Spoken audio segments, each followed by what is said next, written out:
Hi students, I'm going to make a very quick little video for you about how to make a button in Flash. So I'm going to start by clicking a new ActionScript 3.0 document, just like we always do. And once I'm in there, the way to make a button is to go up to the Insert menu and choose New Symbol. I'm just going to call it Google, just like we did in class the other day. And of course the main thing is I have to pick that it is a button and not a movie clip or a graphic. Now if you follow my mouse down here to the lower left, you'll see there are 4 little frames on the timeline. They're very different than a usual timeline looks. The up frame is what it looks like when the button first appears. The over frame is what it looks like when you mouse over it. Down frame is when you click it. And the hit frame basically defines the area that can be clicked. So inside the up frame here, I'm just going to go ahead and grab my text tool and better turn properties on so I can see what I'm doing. This is a good big size. We should be able to see it. Except I had a very different font on before. Let me change that. Alright, there we go. So there's the word I'm going to use, and I'm just going to position it wherever I'd like it to be before I do anything else.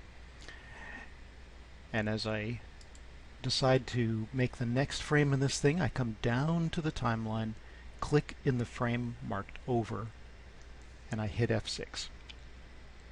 Now that recreates the earlier frame basically, but I'm going to make a little change in it.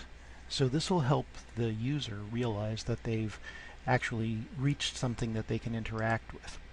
So I'll go ahead and change the color in some way. We'll make it red.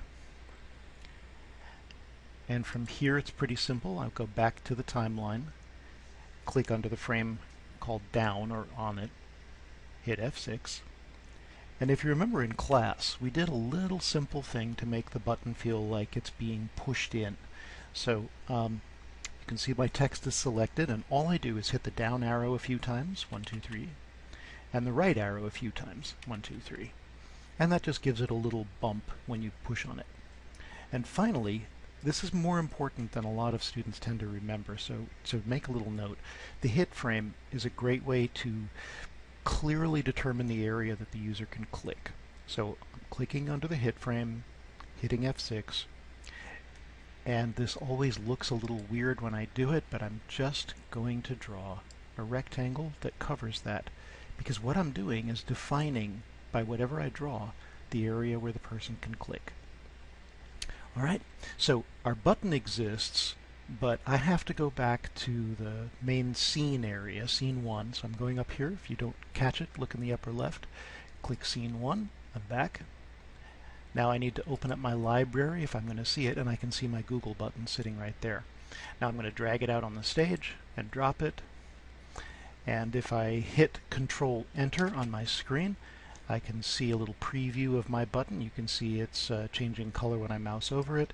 It's bopping up and down when I click on it. And of course it's not ready to go anywhere yet, because that would involve some ActionScript. So I'll make a separate video for that in just a moment or two.